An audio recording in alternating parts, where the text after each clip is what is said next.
Hey guys, this is Mr. O again. This is your reading video for slide presentations 5, 6, and 7. Some of you may have all these slides linked together in one document. I still have them loaded separately here on my classroom. So if you are absent or if you are watching this as review or for any reason whatsoever, welcome you. Anybody from any other classes on team 7, 8, or 9, we welcome you.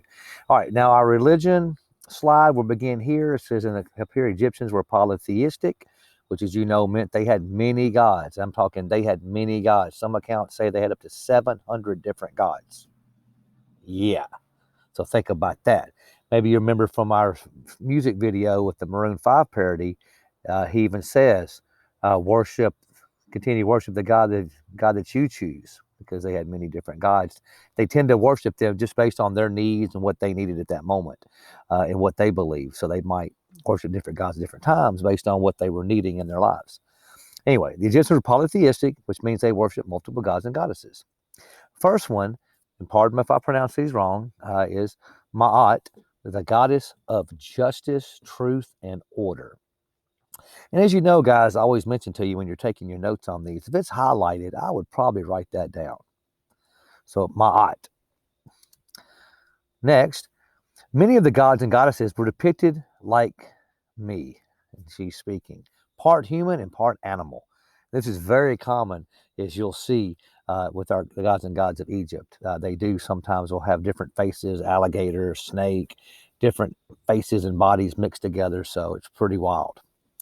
Okay, second god is Bastet, which is the cat goddess, the protector of Ra. Well, who's Ra? Wait a minute, who's that? Well, Ra, there you go, is god of the sun. And you'll notice once again, our gods are kind of together as part man, part human. We see one with wings, one with a bird's face, and one with a cat face. We highlighted Ra. Anubis, again, I may pronounce it wrong, has the head of, looks like a dog or something. It's a god of the dead, funerals, and embalming. Anubis. Hope I'm saying that right. Next, we have Osiris. Hey, that sounds familiar. The god of the underworld and the afterlife. I remember that from my Maroon 5 parody video. You talk about OMO. We were talking in my class. That's their way of saying OMG. Osiris was the god of underworld afterlife. So when they say OMO in the video, they're really saying OMG. Isis is the goddess of marriage, magic, protection, and healing. So as you see in Egypt, the women had a much different role. They had a much larger, even their gods many times were women, which as we see is very unique. We did not see this in Mesopotamia. And Horus, one of the most famous gods of Egypt, is the god of vengeance in the sky. So we'll get some really cool gods here, nice little artwork. So definitely make sure we have taken all of these notes. Next, religion. The Egyptians believed in an afterlife where they could take all the material wealth and possessions. This afterlife was the first reserved for kings and nobility, but by the time of New Kingdom, it was believed poor people could go on the afterlife too. So here's another one. Sekhmet, goddess of lions, fire, and vengeance. Pretty cool god. And her head is a lion. It's also highlighted. I'll be writing these down. Thoth, the god of wisdom, held all wisdom. Nephthys, again, pardon if I'm pronouncing it correctly, but do we really know? We were not allowed to hear them say it out loud. Nephthys, the protective goddess of the dead. Hathor, the goddess of love. Maybe that's one of your favorite gods, goddess of love. As the Beatles said, all we need is love. Seth, hey, that sounds like my buddy from high school. Seth is the god of chaos. So now we have a few links down here. I definitely would say check a couple of these out. I'm hoping I have time tomorrow because I really want to show you the Mojo's Top 10 Egyptian God links down here. It's a really cool video. I personally really enjoyed this video. Egyptian religion, this video should be open to you as well. And the British Museum Online exhibit I was having some issues with. But definitely check out these links on the bottom for slide 5. Okay, now we're going to continue. We're going to go to slide 6. So go ahead and open up slide 6, pause the video at this time. Now here in slide 6, we're talking about mummies. Or if you have one long slide that Mr. Lockett has done, you're in great shape. Now we have a link here, how to make a mummy. You have a video link you can watch. I'm going to break it down for you. I don't play the videos in the readings. It takes too much time.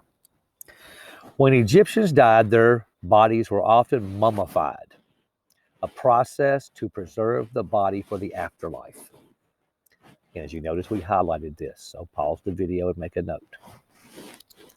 This process involved removing the internal organs, eliminating moisture from the body, wrapping the body in strips of linen, and placing the body in a sarcophagus, or a coffin, as you've seen in movies. Very ornate, usually gold, jewels. Then the mummified body was placed in a tomb surrounded by items needed in the afterlife, as well as personal possessions. So many times these tombs will be found full of riches and golds and things they needed, and pottery, and very elaborate wealth. Okay, so here's our steps. Notice these are highlighted, so I'd probably pause the video and write these down. 1, the priest removed the body's organs. They would cut a slit down the left side, remove the organs. A special kind of salt known as natron was then applied to the body to help dry out the body. The body was stored for 50 to 60 days to dry out. A long time. It took nearly 70 days in total to complete a mummy, as we're going to find out. So write these notes down. 4, the body was filled with spices, perfumes, then stitched closed. 5, the body was cleaned with oils and tightly wrapped in long strips of linen, as you've seen in the movies. 6, the body is placed in a coffin for burial. Then the wrapped body is known as a mummy. We have 2 linked videos here that do work that you can go check out the mummification process. Again, I'm not going to play these at this time. Okay, so that's your mummification video about mummies. So I hope you get all those notes. Okay, if you have 3 sets of slides in my class, I did not use the combination slide as Mr. Lockett did. Open slide 7. Slide 7, pyramids. Now, pyramids, you are pretty familiar with pyramids. This is a really cool slideshow because you're going to see where the pyramids were located. But we have more notes for you, so pause the video and make some notes. Egyptian kings and queens had pyramids constructed as their tombs. It's their final place of resting, guys. The pyramids were built during the Old and Middle Kingdoms and were different shapes and sizes. During the New Kingdom, pharaohs, queens, and the wealthy were buried in tombs in the valleys of the kings and the valleys of the queens. So we have 2 really great notes here that you should be writing down for your notes for test day. Inside the tomb, workers constructed burial chambers, ventilation shafts, and passageways. The inside walls were inscribed with hieroglyphics that told of a person's life. You'll notice we have 2 links at the bottom. You can explore a pyramid in a destination of the Egypt. And these videos, I believe, were both working earlier when I checked them. If not, let us know. All right, next, we have a 3D pyramid view on the bottom down here. That's a good link. The British Museum Online, I think, is the one I had trouble with. So definitely check out that link for 3D. It's a pretty good link to look at some slides and get some more information, which I personally, again, found very interesting. Okay, the kings and queens and pharaohs were buried with items they need in the afterlife, like food, gold, chariots, pottery, favorite objects that they wanted to take with them. Throughout the millennia, many of the tombs were looted, leaving them empty of the pharaoh's body and artifacts. Because why do we talk about grave robbers in our hieroglyphics activity? because the graves were very valuable possessions. We don't know for certain how the Egyptians built the pyramids, but they may have used ramps and levers. Still open to a lot of debate. Okay, here's our cell phone video of the map of Egypt. You see as it flowers at the top in the delta, the upper Egypt in the mountainous area in the south, lower Egypt in the north. Remember, the Nile River flows north at this point. Okay, now you see a couple of markings here. As we move forward, the Step Pyramid, which was in 2630, built by King Dozier, commissioned by King Dozier. It's just south of Memphis. We see the Bent Pyramid, the Red Pyramid, and the Madium Pyramid around 2600 that was commissioned by King Snefru, excuse me, like I sneezed. Around 2500 BC in Giza, the Great Pyramids that were commissioned by Khufu or Cheops, Khafre or Menkaure. There's the smaller pyramids for various queens, and the Great Sphinx was also erected. You see those in gray. The Valley of the Kings and Queens in Upper Egypt, tombs of the Pharaoh, Queen, and wealthy during the New Kingdom around 1550 to 1070 BC. And you do have an ancient Egypt exploration link at the bottom that should work. The deconstructing history link should also work. Again, we're not going to watch those at this time. Over 100 pyramids have been discovered in Egypt so far.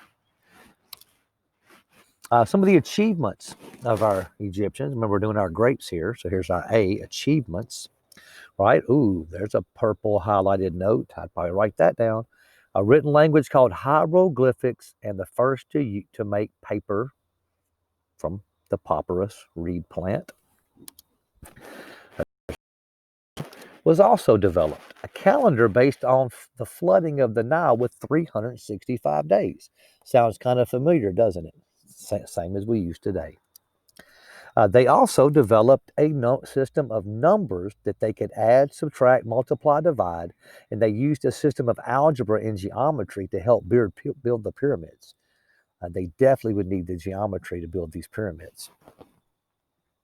All those notes were highlighted, students. More achievements. Many architectural achievements from building pyramid to homes to canals. They performed some surgery. They would setting of bones, dentistry. They used plants and honey to cure ailments and had basic knowledge of anatomy. So very advanced society, considering we're talking about 2,500 to 3,000 years before the Common Era. Egyptians learned much about the human body. Egyptian doctors used herbs and drugs to treat many different illnesses. Bullet 3. Some doctors focused on treating particular parts of the body, becoming the first specialist in medicine.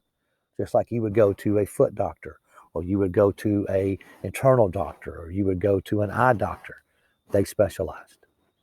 Egyptians also wrote the world's first medical books on scrolls of papyrus. So remember, it was very hard to carry around a stone tablet. They translated their works onto the papyrus paper. All right, so these Egyptians have done a lot. So again, make sure you've written all these notes down. Add these to your social studies folders. Add those to the Egypt map you have received, and we will be adding a review sheet to that. So this is a long video, so if you missed class, we missed you. If you're home for quarantine, we missed you. As I mentioned in my last video, notes at this time in 2020 will be allowed to be used on test day, which we're foreseeing is November 11th at this time. Have a great day. Hope you got something from this video. We'll see you at school soon.